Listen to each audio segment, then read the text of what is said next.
wow. Yes. For the folks who are in the back, by the way, there are entire seats up front, and it is relatively safe to get close. Today we're going to talk about cognitive marketing, how AI is going to change marketing forever. You heard the commercial, so we'll skip past that. Here's where marketing is today, right? You've heard the aphorism, fast, cheap, good, choose any two. Well, we are at a point in modern marketing where actually we're not doing so well at two of the three. The world is going by much faster than we are. And to be honest, what we do and the value we bring, you've heard throughout the day today, we're kind of on the expensive side. Humans are expensive, labor is expensive, doing all these things is extraordinarily expensive. You're here at demand-based because you want to figure out how to increase your revenue, but at the same time, you're also trying to learn strategies for trying to control some of those expenses. When I say we're not fast or not cheap, here's what I mean. Marketing lacks scale. When you look at where conversations are being had these days, on social media, for example, according to Radium 1, 84% of the conversations are untrackable, right? So you have this enormous problem of scale. We're having conversations. How many people here, out of curiosity, have an account with, keep your hands up, WhatsApp, WeChat, Kik, Line, Tango, Facebook Messenger, Snapchat? Okay. Everything you do on those networks is untrackable. All of our analytics, all of our data is useless because we can't see what's going on. This presents a massive problem for us with scale. We can't read enough stuff fast enough. I took a look for fun at because this is what I do for fun, what conversations are happening about account-based marketing. In 3 days, there have been 17,000 tweets. How many people have read all 17,000? How many of you have read any of them? But if we're being asked to market a product, market a service, market something that our customers care about, somebody's got to read all this stuff. And it can't be us, because we can't. Third problem in terms of scale. How many of you have a public relations firm? If you're looking for one, talk to me afterwards. In terms of the number of news stories per year, someone who graduated from university this year was born in '96. They are at 2.7 million news stories that year. Today, we are on track this year for 83 million news stories. Even if you get a front page hit in the New York Times, guess what? It has a half-life of about 8 minutes, right? So you'll get some traffic, you'll get some attention, but this is a scale problem. We can't compete with the amount of content being created. And I have really bad news for you. It's going to get much, much worse. So that's our scale problem. That's problem number one. We're not profitable. This is part number two. Matt Hines talked a little bit about this, but when CMOs were asked in the recent CMO survey, how excellent is your company at marketing? Look at that lovely flat line. The people who hold us accountable for marketing are basically saying, things are okay, but not great, right? This is what gets us fired. When we look at even individual channels like social media, this astonishes me. The sheer number of marketers, people like us who say we have not been able to show any impact here, or we have a qualitative sense, but we're not a quantitative impact, which also means we can't show the value. Essentially, this says more than 4 out of 5 marketers can't prove the value of a really important channel. Right? We can't prove it, so we're not profitable. We can't tie this back to revenue. Our third problem is agility. How many of you have taken a look at your marketing technology stack recently? Matt asked this earlier as well. Okay, how many of you know what all the pieces are that are in the stack and what they do? Right? There are days when you look at it and go, what the heck is all this? We are so locked into these systems and so locked into our infrastructure that we can't be agile. When something new comes along, what do we do with it? How many of you have tried Mastodon? How many of you even know what Mastodon is? It's, okay, like one person. It's yet another social network to take a look at. Is it worth jumping in on right now? Probably not. But when something new comes along, we can't adapt. We have an agility problem. What happens when we don't scale, when we're not profitable, and we can't be agile? We're asked to do more In this case, our CMOs are asking us to do a lot more, learn new things, but yet our headcount goes down. Right? Do more with less, or you're fired. Why is this happening? Because marketing doesn't learn. We don't learn fast enough. We don't learn big enough. That's why we're talking about cognitive marketing today. What is cognitive marketing? It is marketing that learns with the application of artificial intelligence technologies. What are these cognitive technologies? Cognitive technologies are technologies that help us simulate human intelligence. This is a picture of my daughter from a very long time ago learning how to play with things. She's very, very young. If you look at what Harvard says for how humans develop, first we have sensory pathways. What's this thing? I can see things. Then we develop language, and then over time we develop higher cognitive functions. This is how humans learn and how every single person in this room got to where you are today. Our machines are on the same path. Artificial intelligence, the strict definition, is the theory and development of computer systems that perform tasks normally requiring human intelligence. If you can understand the words that are coming out of my mouth, you are using intelligence, because language processing is a key part. If you can see me on stage and differentiate between me and this backdrop, we are both colored gray, but if you can see me, you're using visual intelligence. Right? So these are all things that we as humans have taken for granted for 50,000 years, but machines can't do it. The basis of AI is the algorithm. An algorithm is just a set of rules guaranteed to create an outcome. You use algorithms every day. You use repeatable processes every day. How many people have gotten a piece of spam in your email today? Yeah, pretty much everybody. When that happens, you have a mental algorithm. That's junk. And you swipe left on it if you use Outlook. A/B tests, split tests, if you've done any of these things, these are all algorithms. You are programming machines to make decisions on your behalf. Every part of ABM is based in algorithms. So that's the first part of AI. The second part of AI is machine learning. Allison talked about this in the last session, so we'll go quickly through here. But it's machines' ability to learn without you telling them what to do. So a really good example, in your email box, do you have a spam filter? Probably. Did you have to program it to tell it what spam was or not? Probably not. For the last 20 years, email companies have been working on ways to automatically teach these filters how to learn. This is spam, that's not spam. It's still not perfect, because how many of you have fished an important message out of junk mail? Everybody has at least one point, but this is where machine learning takes place. For example, if you were trying to teach a human, what do we do with these things? There's a couple different ways. We could either train the human to pick out one thing or to understand everything. These are two types of machine learning. Supervised learning says, I'm going to show you this red block, and I want you to find all the red blocks. How many of you have ever used Google Photos, for example? Have you ever tried searching your own Google Photos? It's really crazy. You type in something like, wagon, and it will find anything that meets that definition, because Google is automatically going through all your images, slightly creepy, and identifying it for you. If you've ever turned images off and browsed Facebook, you guys should try this sometime, you will see that the alt text labels on every picture on Facebook have a Facebook-generated description of what's in the picture. 3 people smiling, a person in a car. That's supervised learning. It's being told, we tell the machines what to look for, and then they go find it. The second category of machine learning is called unsupervised learning. Instead of just telling the machines, hey, I want you to find this thing that's red, we give it a bag of blocks. We give it a pile of data and say, tell me what's in here. Is what's in here? So you could sort it by colors, right? You could sort it by shapes. You could sort it by sizes, and the machine would come up with all these different ways to classify what's in this thing. Every piece of marketing data you have can be classified in more than one way. Think about who your prospects are in your account-based marketing system. They're not just employees in the C-suite at a Fortune 500. They're also people who do things like listen to music, they shop online. What do they buy?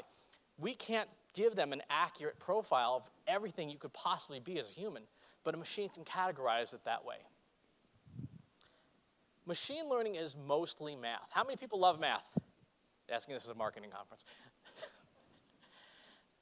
try to relearn your love of math, because that's what most of machine learning is. This is a short list of just a few machine learning techniques. Unfortunately, or fortunately, we don't have to deal with these on a daily basis in our work, but understand that these are the underpinnings of every piece of machine learning out there. When someone says our product has AI in it, this is an important list to know, because you can ask them about these individual pieces. When you go out on the vendor floor and somebody says, we've got machine learning in our product, okay, what kind? And you very, very quickly get to sort out which vendors are telling the truth and which ones aren't. I had lunch today with Aman from Demandbase, and we talked through just about everything on this list. They are 100% serious about machine learning and artificial intelligence, and he had me stumped on a couple things. What does this do? Here's an example. This is one example from IBM. Their machine learning technology, Watson, was deployed at the University of Tokyo Medical Center, and they gave it a patient. They gave it someone who was suffering from leukemia. Some of you may have heard this story on 60 Minutes. This woman was being treated for leukemia. She kept getting sicker and sicker and sicker. Nobody could figure out why. So they fed her entire genome to the computer. They fed all 223,000 medical journals on leukemia to the computer and said, figure it out. Using machine learning, it sequenced her whole genome and said, actually, you've misdiagnosed her. She's got a different kind of leukemia. They changed the treatment. She made a full recovery. The time it took to read 223,000 journals and sequence a genome, 11 minutes. Right? We couldn't do that. You could not do that. You don't have enough years in your life to read that many journals. But that's the power of machine learning. The latest field is called deep learning, which is basically a large cake of machine learning. Every time you deploy one of these techniques, you tie one layer of the cake to the next layer, until what you get is a simulation of human intelligence that is better than humans. It's faster than us, it's better than us, and it's cheaper than us. How many of you use Google Translate? Okay, how many of you have been using it since at least before November? How many of you noticed in November it got substantially better? Okay, try it if you haven't used it recently. Google took it and pulled it out of its normal translation matrix and fed it to DeepMind, its deep learning software. And they said, figure out how to translate better. And what the software did was it reverse engineered all 230 human languages and created a proto-language that only Google can speak underneath it. For those of you who are religious scholars, remember the Tower of Babel. This is reverse engineering the Tower of Babel. So now when you type in a query to Google, you say, I want to translate from English to Danish. It doesn't go English to Danish. It goes English to Google to Danish. But that also means that if you typed in a sentence that was a third English, a third Korean, a third Swedish, and told it to come out German, because it would all translate into Google, it would come out German perfectly on the other side. That's what deep learning does. And that's why this stuff is so important, because it is becoming closer and closer to sentient, which makes our jobs easier, because these tools will be able to do what we do, but better, faster, and cheaper. When you look at this Harvard chart, sensory, perception, language, higher cognitive functions, that's what the machines are doing. Algorithms on how they process things, machine learning, deep learning, and where we end up is general purpose artificial intelligence. Ray Kurzweil says we are about 12 years away from the singularity, he calls it, which is when a machine becomes fully self-aware and sentient. I think he's a little on the conservative side. I think we're there now. How many of you have heard of AlphaGo? Okay, a few of you. It's DeepMind's implementation of a Go game. It played the world champion. Now, Go is a lot more complex than chess or checkers or anything. There are more moves in a Go game than there are atoms in the universe, right? So you can't brute force it. You have to learn. So AlphaGo took a whole bunch of time, played a few million games ago, learned how to beat it, and then won against the human world champion in what was a stunning upset. This is the pivotal moment here in game 2 when DeepMind, or when AlphaGo placed a piece there at black 37. No one had any idea what it was doing. Like, is that a mistake? That's completely wrong. But that's what pivoted the game, because it predicted so far ahead of the human player that it saw the end of the game before the human did. So how are we using these technologies today in marketing? 4 areas. Creation is the first. How many of you like or follow either fantasy football or minor league baseball? A few of you. You haven't read a single thing written by a human in over a year. what's happening is that natural language generation is improving, and these companies, including the Associated Press, are now having materials generated by machines. There's a company, Automated Insights, that will take your data and create 1,000 articles of okay quality, which admittedly is better than most marketing, and make 1,000 articles for $250. Remember what I was saying earlier about how the amount of news keeps going up? Well, now that we've got machines that can write news that is better, equal or better quality than what we write, that number is going to go up and up and up, straight up. So the amount of content is going to go explode. For fun, as one example, I put some of Demandbase's Twitter analytics data, and within about 2 minutes, I was able to create at least some basic reporting with some really odd verbs. You can use these tools to reverse engineer other AIs. So I took Google's Cloud NLP, and I pointed it at Google search engine. I said, I want to know what is in common with the top pages about account-based marketing. So I said, I downloaded all those pages, I fed it to Cloud NLP, and Cloud NLP told me, here's what all these top 10 pages about ABM have in common. I reverse engineered it and said, now if I'm going to build content, I have an idea of what my page should have to help it rank. So think about what you could do with this with your industry. If you could use Google to reverse engineer Google, it's a pretty straightforward thing to do. Second area, conversation. We're seeing this in use today. The ability, first, for machines to understand conversation better than they ever have. They can now do sentiment analysis and tone analysis and even personality analysis. One thing we've been doing at our firm is fingerprinting pieces of text to understand the personality of an author. What does this person write about? How do they write? Are they introverted? Are they extroverted? Do they write with anger, fear, disgust, joy? And then we fingerprint some of the people on our staff. What's their writing like? And try and match up people by personality. Maybe you should pitch this reporter. You should not, because you and that person, their opposites do not attract. Right, so that's an example of this technology. You can build conversation bots. How many of you have installed GrowthBot? Okay, one person. This is please don't tell the rest of the room about this.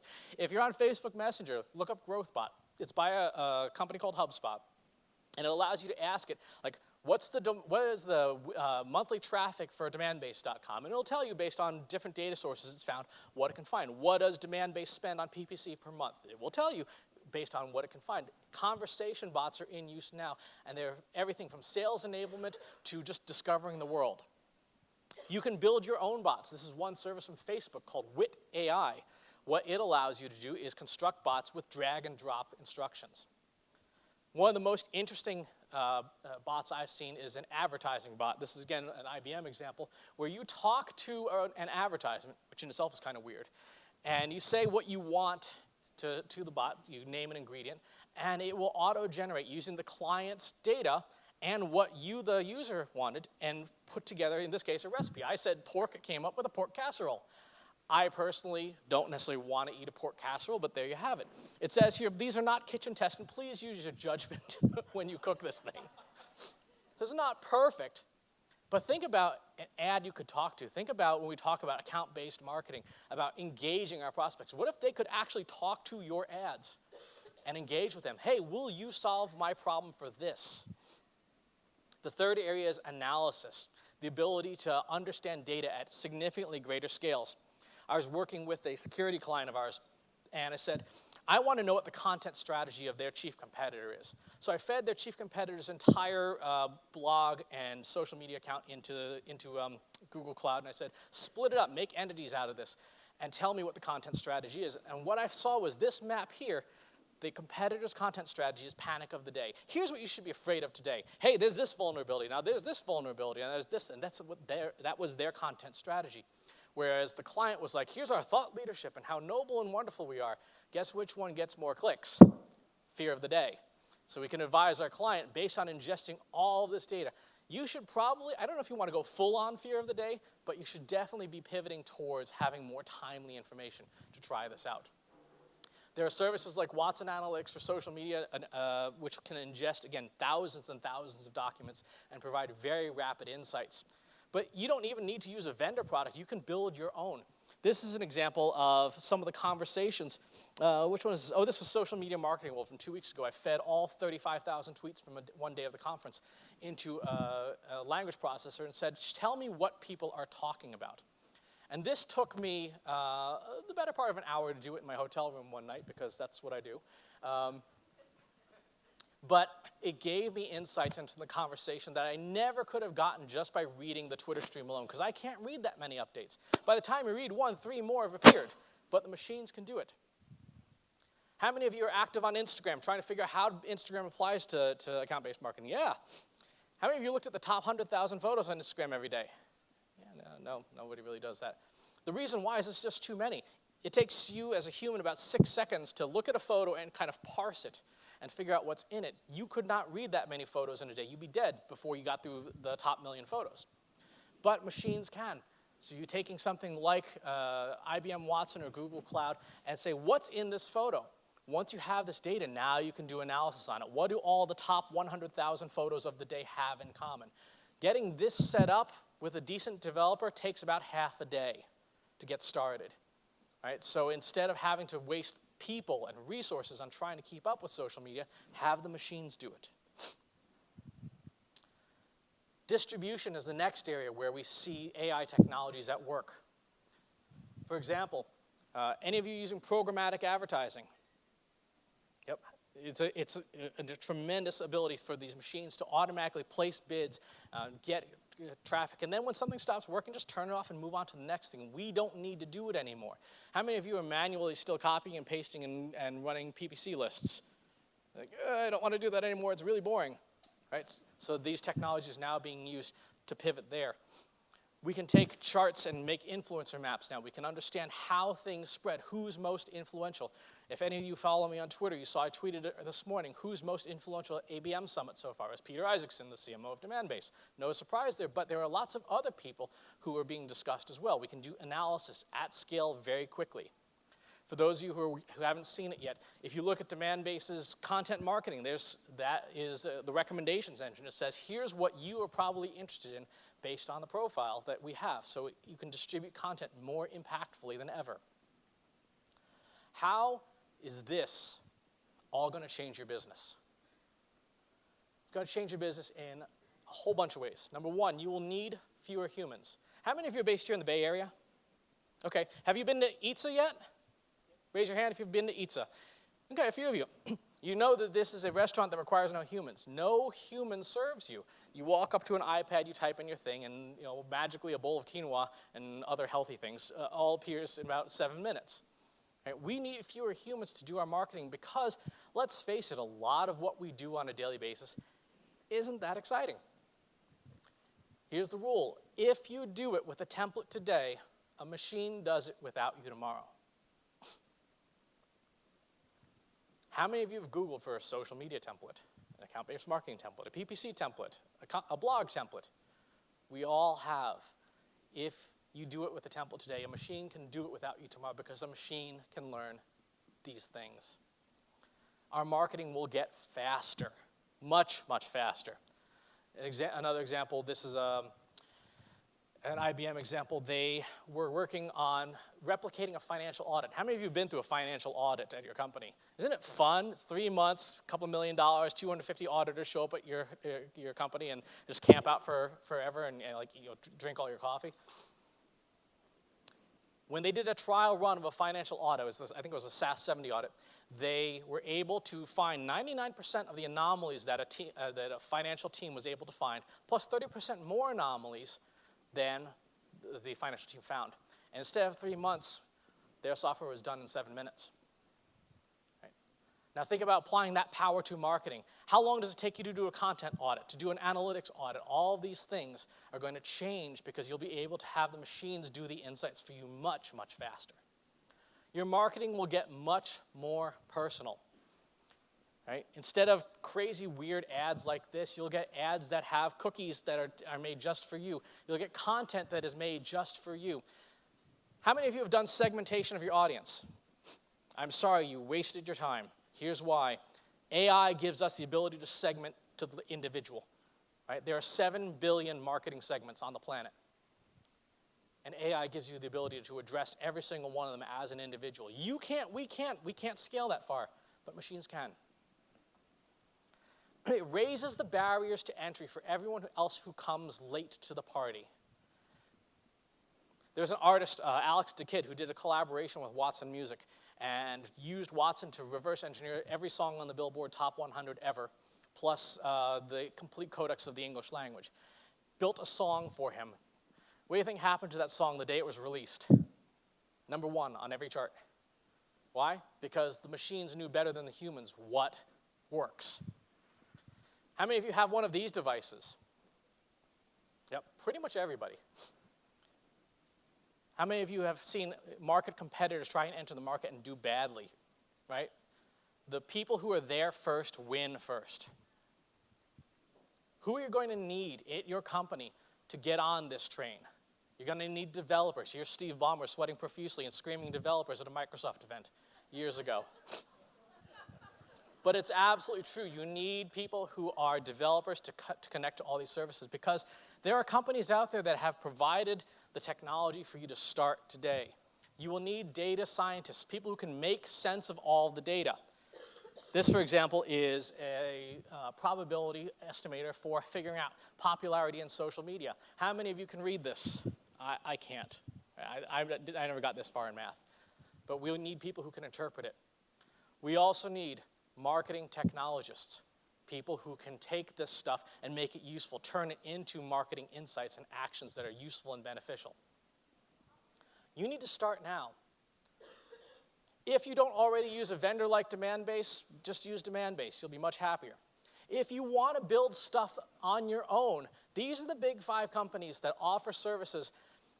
And when you work with them as developers, the costs are astronomically low. For a single piece of text through Google Cloud or through Amazon or through IBM, you can get it analyzed for 0.3 of a penny. Right? Think about how much content you have to go through. I have to read 10,000 articles this month. Actually, that's not that much. Right? That will cost me $300 to do it through one of these services, or I could hire someone at $50,000 a year or $70,000 a year. The machines make it much cheaper. This is who to start with. Here's the rule. If you do something more than 3 times in a row, it's a candidate for automation. Think about your own job. What do you do that you could do with a machine better, faster, and cheaper?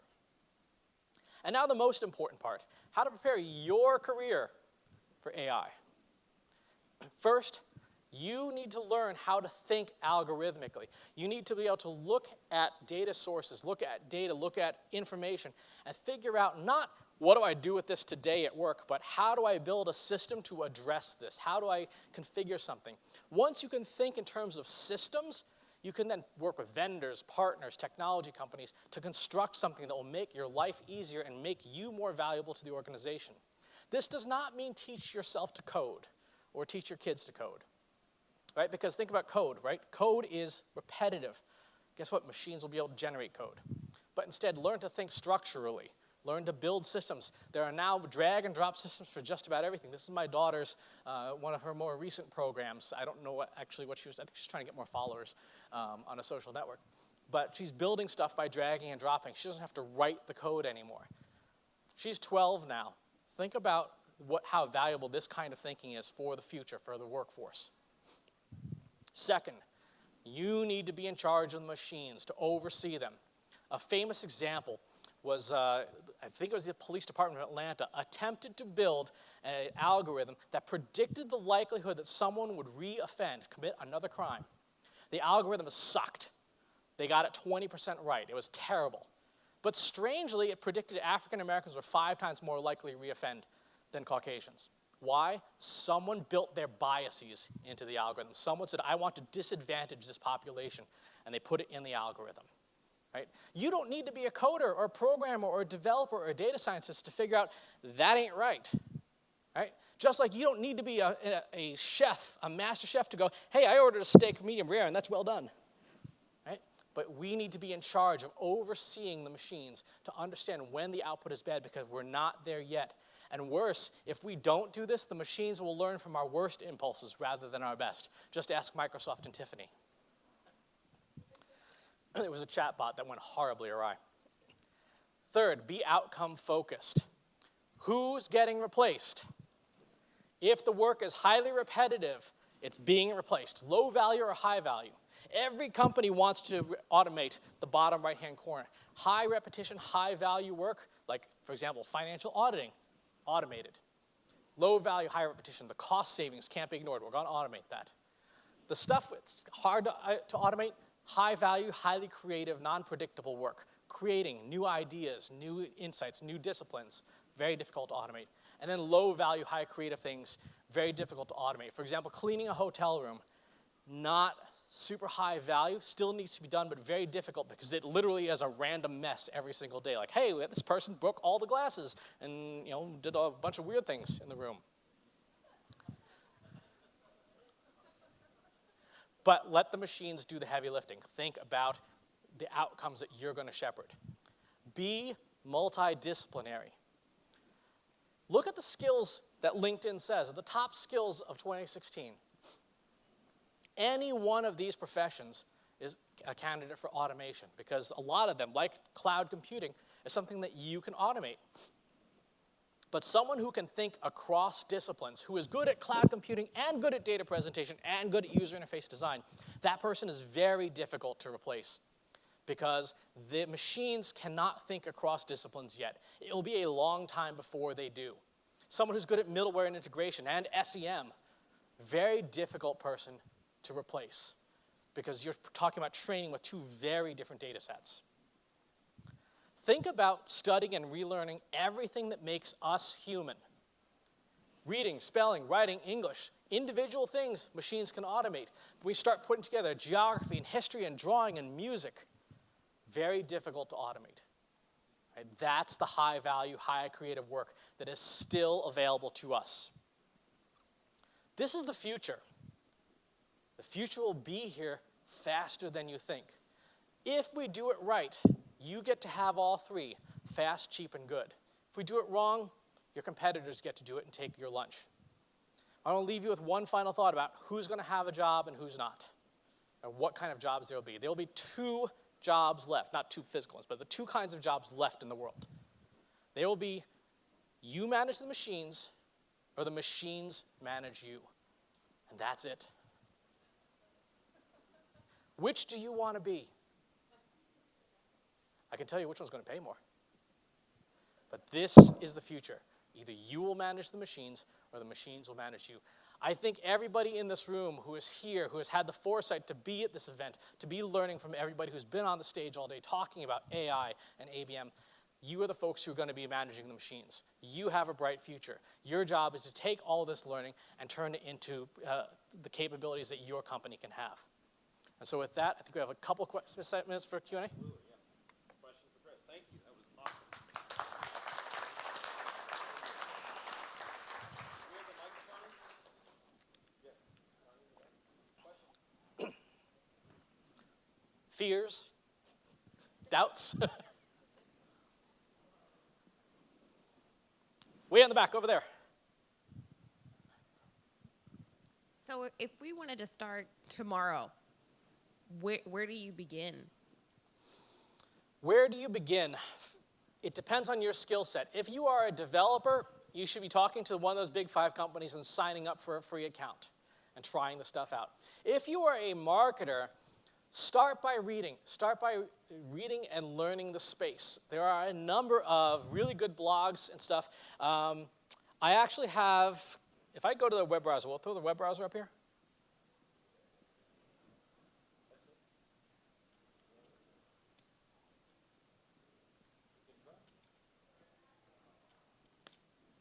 Let's see what happens. I'll let you do that. I wrote a blog post that essentially summarizes of the resources that you should subscribe to in order to get started as a marketer. Just Google for an AI resource roundup for marketers. It's a good place to start. Reading, listening to podcasts, talk to your peers. Come to events like this. Talk to your demand-based account rep if you have one, because a lot of what's happening in the field right now, there are some very, very smart people in this organization that have some really interesting answers. Just grill them a little bit. Next question.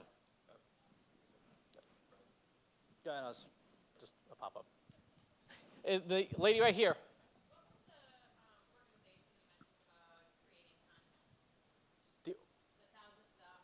Oh, that was a company called Automated Insights. They have a service. It's relatively primitive natural language generation. You give it some data and you help format it with a template, and then it creates that. And that's what's used, for example, for minor league baseball reports, because they're all pretty much the same thing, right? You're reporting the news. Financial press releases are written exactly the same way as well.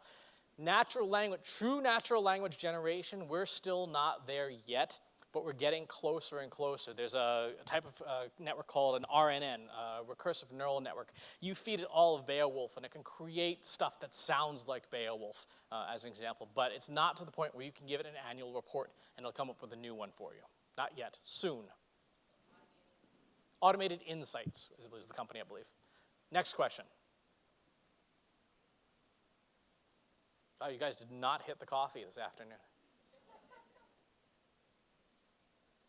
All right, well, I hope that you are the ones who manage the machines rather than the ones being managed machines. Thank you very much. Thanks, Chris. That was great.